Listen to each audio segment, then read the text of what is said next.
நிமிஷம் திரு கான்ஸ்டன்டைன், திரு பீட்டர் அவர்களும் குறிப்பிட்டாங்க சிறுபான்மையினருக்கான ஒதுக்கீட்டில் இன்னும் கூடுதலான தேவை இருக்கின்றார். இன்னைக்கு திரு மனோ தங்கராஜ் வந்து அமைச்சரவையிலிருந்து விடுவிக்கப்பட்டிருக்கிறார். விடுவிக்கப்பட்ட நிலையில் அவர் ஒரு ட்விட்டர் பதிவு போடுறாரு. மதவாத பாசிச அரசியலை எதிர்த்து ஜனநாயக அமைப்புகளை பலப்படுத்தி சமூக நீதி நிலைநாட்ட தமிழ்நாட்டில் எடுக்கப்படும் முன்னெடுப்புகளில் என்னுடைய பங்களிப்பு எப்போதும் இருக்கும் அப்படிங்கிறாரு. அப்புறம் நான் என்னெல்லாம் செஞ்சேன், கன்னியாகுமரி மாவட்டத்தில் மதவாத சக்திகளின் பிரிவிலை அரசியலை முறியடித்து மக்களை ஒன்றுபடுத்தி மாவட்டத்தை வளர்ச்சி பாதையில் எடுத்து சென்றுள்ளேன். துறைவாதியா என்ன பண்ணேன்னு ரெண்டுக்கு சொல்றாரு, ஆவினுக்கு சொல்றாரு, ஐடிக்கு சொல்றாரு. அப்படியான ஒருத்தரை ஏன் எடுத்துட்டீங்கன்னு விமர்சனங்களை முன்வைக்கிறாங்க. இப்போ மத சிறுபான்மையினருக்கான அந்த இடம் குறைஞ்சிருச்சா அல்லது மதவாத சக்திகளை எதிர்க்கக்கூடிய ரொம்ப அக்ரெசிவாக எதிர்க்கக்கூடிய ஒருத்தரை ஏன் எடுத்தீங்கிற கேள்வியும் இன்னைக்கு பொதுவெளியில் உங்க நட்பு சக்திகளும் வைக்கிறாங்க. இல்ல அதாவது மதவாத சக்திகளை அவர் மட்டும்தான் எதுக்குறாரா என்ன?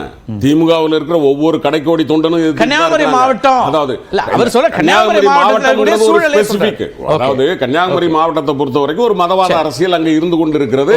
அங்க அவர் செஞ்சிருக்கிறாருங்கிறது வேற விஷயம். அங்க இருக்கிற திமுக காரர் எல்லாரும் தானே அதை பண்றாங்க. அவர் மட்டும் பண்ணாரு. அப்ப என்ன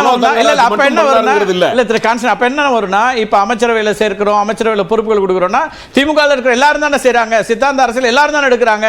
அப்ப ஒரு சிலருக்கு தானே அந்த அந்த கூடுதல் வாய்ப்பு கிடைக்குதுன்ற அந்த ஆர்குமெண்ட் வரும்ல. அப்ப உண்மை நம்ம இருக்கிறதுக்கு தகுந்தபடி மாண்புமிகு முதலமைச்சர் எல்லாரையும் அரவணைச்சு கொண்டு போறாரு.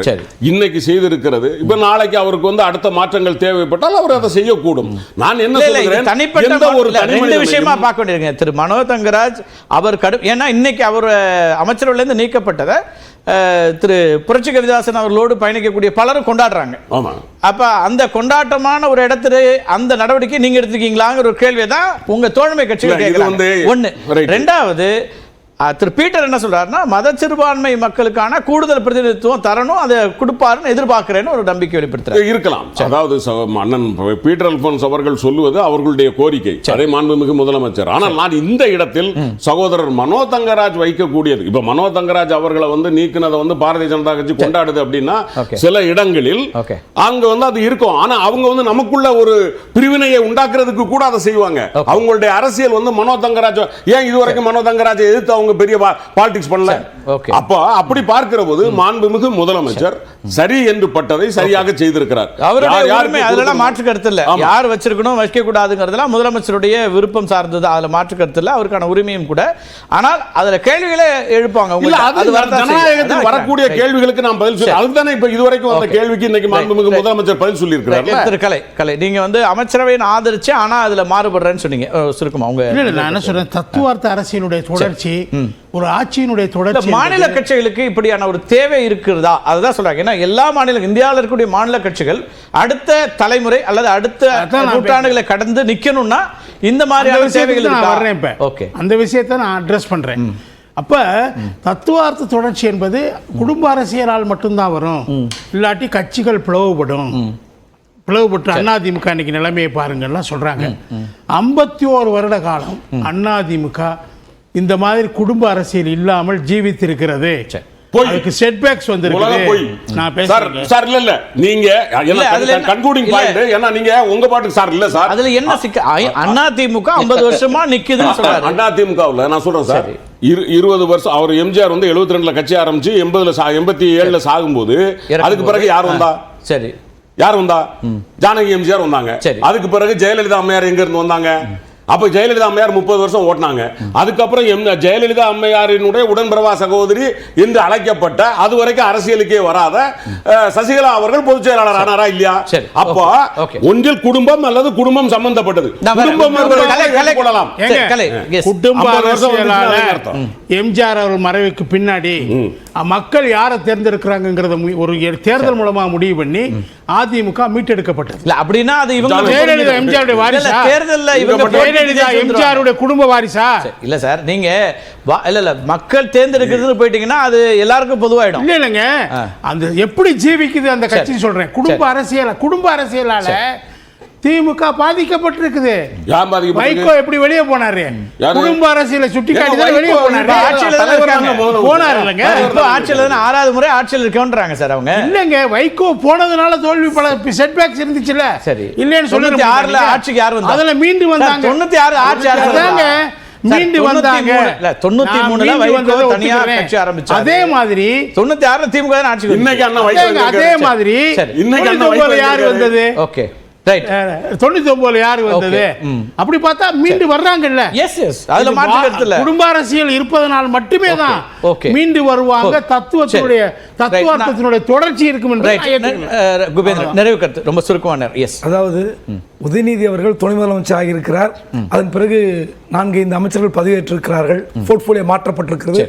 இது நிச்சயம் விமர்சனத்துக்கு வரும். ஆனால் திமுக அரசாங்கம் எதை செய்தாலும் விமர்சிக்கிற எண்ணத்தோடு தான் எதிர்க்கட்சிகள் இருக்கும். தவறு கிடையாது, இருப்பாங்க. அது வந்து குறையும் சொல்ல முடியாது. அதை பத்தி கவலை இல்லை. ஆனால் இப்போது உதயநிதி வந்து துணை முதலமைச்சர் ஆகியிருக்கிறார். அவருடைய நீங்க 2 விஷயத்தை நான் முதலே சொன்னேன். நீங்க அவர் எப்படி வந்து சில கொள்கை பிடிப்போடு இருக்கார், சனாதனத்தில் கொள்கை பிடிப்போடு இருக்கார். அதுக்கப்புறம் சில ஆண்டுகளுக்கு முன்பு இளைஞரணி பதவி, செயலாளர் பதவி அவர் கிடைக்கிறது. அப்போது வந்து ஒரு ஆங்கில பத்திரிகை நிருபர் மைக்கை நீட்டுறார். மைக்கை நீட்டும் போது அவர் முதல் கேட்ட கேள்வி, உங்களுக்கு அனுபவம் இல்லை, அவருக்கு என்ன இருக்கு, அதாவது திமுக என்பது ஆட்டு மந்தை கூட்டம் அல்ல, கேள்வி கேட்கிற டிஎன்ஏவை உள்வாங்கிய கூட்டம். நீங்க வந்து ஒருத்தர் கட்சியில கொண்டு வந்து நிறுத்திட்டதுக்காக அப்படியே கொடி பிடிக்கிற, காவடி தூக்குற, பல்லக்கு தூக்குற கட்சி அல்ல. நீங்க இதே துரைமுருகன் எப்படி பேசினாருன்னு தெரியும். இப்போ நீங்க ஒண்ணு வேண்டாம். இப்போ இவர் சிஎம் நினைச்சிருந்தா உதயநிதிக்கு ஒரு ஊரக வளர்ச்சித்துறை, நகராட்சி நிர்வாகத்துறை ஏதோ ஒன்று கொடுத்துருக்கலாம். ஏன் கொடுக்கல? சீனியர்களையும் வழி நடத்த வேண்டும். அவர்களுக்கு வந்து இருக்கிற பிரச்சனை, அவர் துணை முதலமைச்சரா போது 10 துறைகள் வச்சிருந்தார். அதுதான் சொல்றேன். அப்போ உதயநிதிக்கு அந்த மாதிரி துறை கொடுத்து இன்னும் சொல்ல போனால் அவருக்கு வந்து கலைஞர் முதலமைச்சராக இருக்கும்போது, துணை முதலமைச்சர் ஆகும்போது 2 ஐஏஎஸ் ஸ்பெஷலா கொடுத்தாங்க. அசோகன் ஷெட்டி செக்ரட்டரி, தீனதயாள் நலாவுதீன் ஐஏஎஸ் 2 பேரும் கொண்டு நிறுத்தினாங்க. உதயநிதிக்கு நான் என்ன சொல்ல வரேன்னா, நீங்க இந்த கட்சியை வழிநடத்த வேண்டும் என்றால் பாசிச கட்சிகள், மதவாத கட்சிகள் தலை தூக்க வேண்டாம் என்றால் அவர் வந்து சில கொள்கைகளை கடைபிடிக்க வேண்டும். எப்படி வந்து ஒரு பெரியார் வந்து கண்டிப்பாக இருப்பார், அண்ணா வந்து அரவணைப்பார், கலைஞர் வந்து கண்டிப்பும் அரவணைப்பும் கலந்த கலவை. இப்போ இதையெல்லாம் உள்வாங்கி உதயநிதி செயல்பட வேண்டும். ஒன்று இப்போ சொன்னார்ல, வைகோ வெளியே போனார்னு. வைகோ ஏன் வெளியே போனார்ன்ற வரலாறு வேற வரலாறு. அதே வைகோ 2016 மக்கள் நல கூட்டணி போது இந்த அதிமுக ஆட்சி போய் திமுக ஆட்சி வரும், நீங்கள் மக்கள் நல கூட்டணி அமைக்காதீர்கள் என்று சொன்ன போது ஸ்டாலின் கார் கதவை திறப்பதற்கு நான் தயாராக இல்லை என்று சொன்னார். நேத்து என்ன சொல்றார், இந்த கட்சிக்கு நான் மெய்காப்பாளன் சொல்றாரு. அப்படிப்பட்ட ஒரு புரிதலோடு அந்த வைகோவை தன்வசப்படுத்திய ஸ்டாலின். அதே மாதிரி சிதம்பரம் தால் கூடா நட்பு கேடா முடிந்ததுன்னு சொன்னவர் யாரு? கலைஞர். அந்த சிதம்பரத்துக்கும் இப்ப திமுக சார்பில் எம்பி கொடுக்கப்பட்டிருக்கிறது. சோ பெரியார், அண்ணா, கலைஞர், ஸ்டாலினுடைய புதிய அரவணைப்பு பாணி, எதிரிகளின் தன் பாக்கெட்டில் வைத்துக் கொள்கிற நாக்கு, இந்த டாக்டிக்ஸ், இதெல்லாம் வைத்துக் கொண்டு உதயநிதி செயல்பட வேண்டும் என்று நான் வாழ்த்துகிறேன். ஓகே திரு பீட்டர், உங்களோட நிறைவு கருத்து. எஸ் திரு பீட்டர். அதாவது வாரிசு அரசியல், குடும்ப அரசியல்லாம் வந்து ஒரு கட்டம் மக்கள் ஏற்றுக்கொண்டு பெருவாரியான வாக்குகளை அளித்து ஜனநாயகத்தில் வந்து அரசியல் சாசனம் சட்ட முத்திரையை குத்திவிட்ட பிறகு அதை பற்றி வாதம் நடப்பதற்கு இடமில்லைங்கிறேன். Is it democracy? People's wish. மக்கள் விரும்புகிறார்கள், மக்கள் ஆதரவளிக்கிறார்கள், மக்களுடைய நம்பிக்கை அவர்கள் பெற்றிருக்கிறார்கள். அதனால் இந்த தேர்தல் களத்திலே வெற்றி பெறுகிறார்கள், அதிகாரத்தை பெற்றுக் கொள்கிறார்கள். இரண்டாவது, நான் சிறுபான்மையை பற்றி பேசினது நபர் சார்ந்தே பேசல. இல்ல நான் அதை தெளிவுபடுத்த, யாரை முதலமைச்சராக்குவது என்பது பிரராகேட்டிவ் ஆஃப் தி சிஎம். நான் என்ன சொல்றேன்னா, அதாவது ஒரு செக்ஷனுக்கு வந்து கூட கொஞ்சம் ரெப்ரசன்டேஷன் வேணும் அப்படிங்கிற கோரிக்கையை அந்த சமூகத்தின் உணர்வுகளை புரிந்தவன்கிற முறையில நான் முதலமைச்சருக்கு வைக்கிறேன். ஏன்னா அவங்க வந்து காலங்காலமாக அவரோடு பயணிக்கின்றவர்கள், அவரை மட்டுமே நம்புகின்றவர்கள், அவருக்காகவே வாக்களிக்கின்ற ஒரு பெரிய வாக்காளர் தொகுதி அது. ஆகவே அவர்களுக்கு வந்து அதிகாரத்திலும் ஆட்சியிலும் கூட கொஞ்சம் பங்கு இருப்பதை போன்ற ஒரு சிக்னல் வேணும் அப்படிங்கிறது ஒரு சோசியல் ஜஸ்டிஸினுடைய கம்ப்ளீட் ஷேப்பா இருக்குங்கிறது என்னுடைய எண்ணம். அந்த கோரிக்கையை முதலமைச்சருடைய பார்வைக்கு வைக்கிறேன். நன்றி. நிகழ்ச்சியில் பங்கெடுத்த விருந்தினர்களுக்கும் நாட் ஸ்பெசிபிக் எனி இண்டிவிஜுவல் அதை பற்றி நான் சொல்லவே. நன்றி திரு பீட்டர். மீண்டும் ஒரு நிகழ்ச்சி சந்திக்கலாம் நண்பர்களே. நன்றி, வணக்கம்.